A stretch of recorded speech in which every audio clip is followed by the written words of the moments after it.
Programme news watch میں ناظرین ایک بار پھر آپ کو خوش آمدید کہتے ہیں اور ہمارے ساتھ موجود ہیں مسلم لیگ نون کے روحیل اصغر، مسلم لیگ قاف کے کامل علی آغا، جماعت اسلامی سے تعلق رکھنے والے جناب سراج الحق اور سمیع ابراہیم۔ کامل علی آغا صاحب آپ کی طرف آئیں گے ہم۔ یہ سینٹ کے جو انتخابات ہیں یہ بھی ایک اہم رول پلے کر رہا ہے اس وقت جو مسلم لیگ نون اور پیپلز پارٹی کے درمیان جو جاری چپقلش ہے۔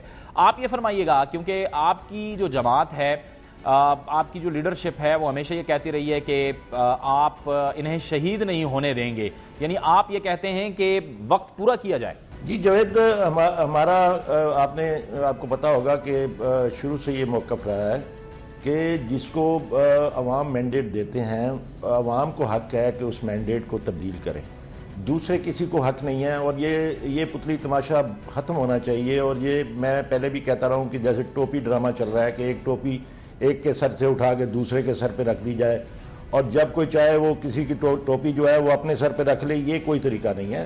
5 سال پورے 5 سال کے لیے مینڈیٹ ملا ہوا ہے۔ ہاں دیکھیں، بات اصل یہ تھی کہ ہر کسی کے اپنے فرائض ہیں۔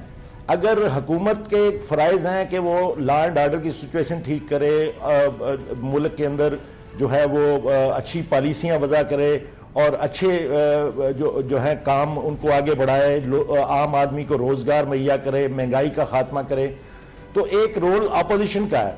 جو اصل مانیٹرنگ کرتی ہے وہ اپوزیشن ہوتی ہے، اور جو واچ ڈاگ کا کام کرتی ہے وہ اپوزیشن ہوتی ہے۔ وہ حکومت کے کان کھینچتی ہے کہ آپ ایسا نہ کریں، یہ پالیسی عوام کے لیے بہتر نہیں ہے، اس سے مہنگائی ہوگی، اس سے عوام کو بے روزگاری کی طرف جائے گی، اس سے صنعتیں بند ہوں گی، لوڈ شیڈنگ کا خاتمہ ہوگا تو صنعتیں جو ہیں وہ کاروبار زندگی جو بحال ہوگا۔ اس طرح اپوزیشن جو ہے وہ مجبور کرتی ہے، وہ سٹریس کرتی ہے حکومت کو کہ وہ صحیح پالیسیاں اڈاپٹ کرے اور صحیح ملک کے اندر جو ہے وہ پالیسیوں کو لاگو کرے تاکہ عام آدمی کی زندگی میں آسانیاں پیدا ہوں۔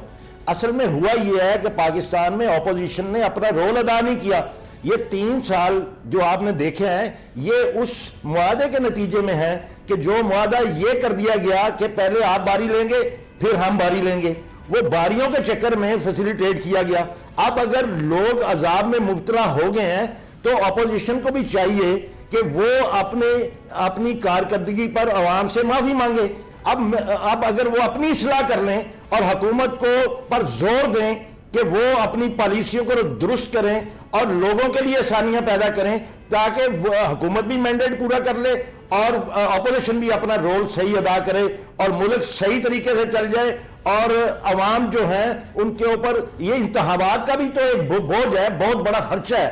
جب اس وقت اقتصادی اور معاشی طور پہ بدحالی ہے تو ایک نیا خرچہ ڈالنے کی، مڈ ٹرم کی بات کرنے کی، فوج کو بلا لینے کی، جوڈیشری کو بلا لینے کی، اس قسم کی تجاویز جو ہے میں سمجھتا ہوں کہ انسٹیبلٹی پیدا ہوگی ملک کے اندر، اور جب غیر یقینی صورتحال مزید بڑھے گی تو مزید مہنگائی بھی بڑھے گی، انویسٹمنٹ کم آئے گی، انویسٹمنٹ کم ہوگی، صنعتیں جو وہ بحال نہیں ہو سکیں گی اور مسائل کے اوپر توجہ نہیں ہو سکے گی۔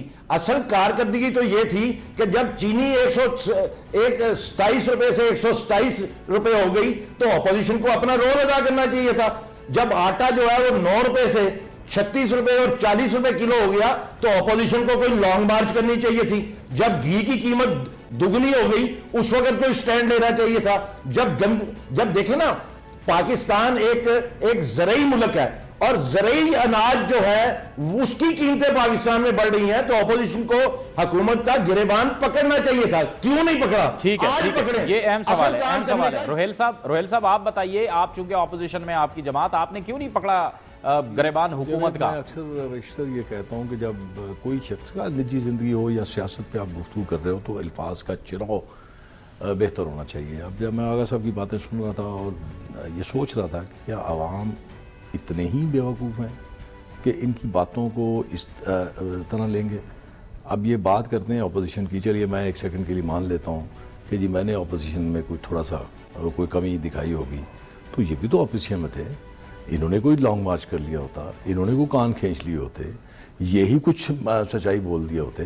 لیکن اگر میں یوں کہوں کہ میری جماعت یا میں ذاتی انفرادی طور پہ، تو آپ ریکارڈ نکلوا کے دیکھیے قومی اسمبلی کا کون سا ایسا مسئلہ ہے جس پہ ہماری جماعت نے وہاں پہ ایشو پہ کھڑے ہو کے بات نہیں کی؟ ٹھیک ہے روہیل صاحب، آپ نے نقطہ اٹھایا. سراج صاحب سے بھی پوچھ لوں. سراج صاحب، آپ سمجھتے ہیں کہ جو بڑی سیاسی جماعتیں ہیں وہ عوام کو ڈیلیور کرنے میں ناکام ہو گئی ہیں؟ 100% ناکام ہو چکی ہے. دیکھیں، ایک حکومت کی کامیابی یا ناکامی کو آپ کوئی معیار تو ہوگا، معاشی معیار دیکھ لے تو 2008 میں ہمارے جو 65 روپیہ پر $1 ملتا تھا وہ 85-86 پہ چلا گیا ہے. یہاں تک کہ افغانی پاکستانی سے بہتر ہو گیا ہے، بنگلہ دیش کا ٹکا بہتر ہو گیا ہے، ہندوستان کا روپیہ بہتر ہو گیا ہے. تو معاشی لحاظ سے بھی حکومت ناکام ہو گئی ہے. دوسرا جو اہم چیز ہے وہ ضروریاتی زندگی ہے. اس پہ تو ہم سب کا اتفاق ہے کہ جو ضروریاتی زندگی ہے وہ ناپید ہے، نہیں ملتا ہے، اور جو ملتا بھی ہے اس کے لیے غریب کے ساتھ اتنا پیسہ نہیں ہے. تیسرا جو اہم چیز ہے وہ امن ہے، اور کراچی سے لے کر چترال تک اس وقت بدامنی کی لپیٹ میں پوری قوم. GHQ بھی محفوظ نہیں ہے، داتا دربار بھی محفوظ نہیں ہے. ایون یہ کہ جس دن صدر پاکستان کراچی میں ہوتا ہے اس دن سب سے زیادہ قتل عام کراچی میں ہوتا ہے، اسلام آباد میں بھی ہوتا ہے. تو کوئی ایسا معیار نہیں ہے. اس لیے میں سمجھتا ہوں کہ جتنے وعدے پیپل پارٹی اور اس کے اتحادیوں نے کیے تھے ان میں سے ایک وعدہ بھی پورا نہیں کر چکے. بلکہ میں یہ تو کہنا چاہتا ہوں کہ وزیر اعظم صاحب اور وفاقی منسٹر کا جو ویژن ہے یا ان کی جو دلچسپیاں ہے وہ صرف اپنے حلقہ انتخاب تک محدود ہے.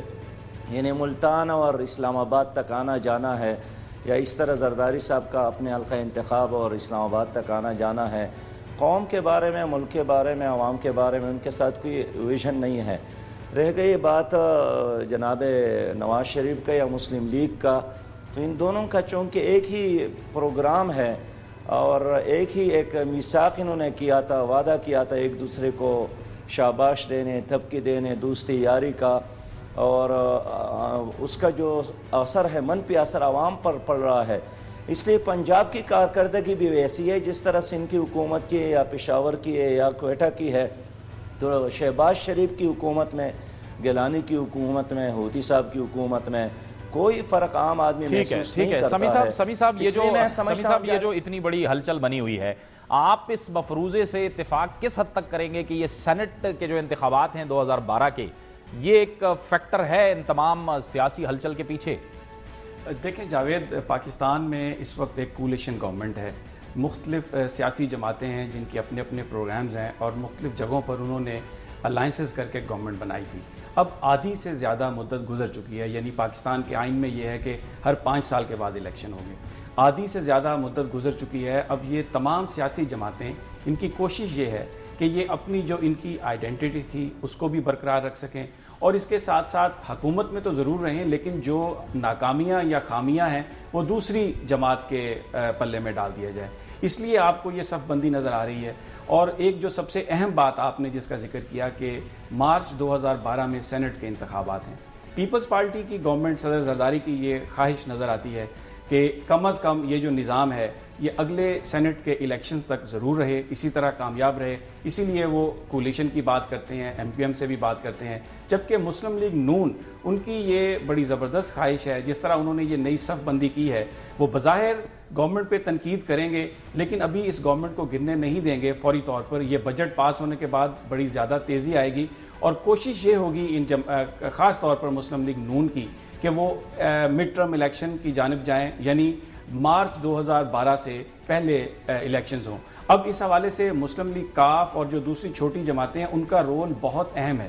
اگر تو ان کے الائنسز پیپلز پارٹی کے ساتھ، صدر زرداری کے ساتھ ہو گئے، مرکز میں اگر گورنمنٹ فال نہیں کرے گی تو پھر تو یہ نظام چلتا ہوا نظر آتا ہے. اور ابھی تک اس حوالے سے پیپلز پارٹی نے جو اپنے پتے کھیلے ہیں، MQM ابھی تک ان کے ساتھ ہے، کاف کے ساتھ بھی وہ الائنس کی بات کر رہے ہیں. سمیع صاحب، آپ سے اسی پر گفتگو کا سلسلہ ہم جاری رکھتے ہیں، باقی مہمانوں سے بھی، لیکن ایک بار پھر وقت ہو جاتا ہے یہاں پر ایک بریک کا. بریک لیتے ہیں اور بریک کے بعد گفتگو کا سلسلہ جاری رکھتے ہیں.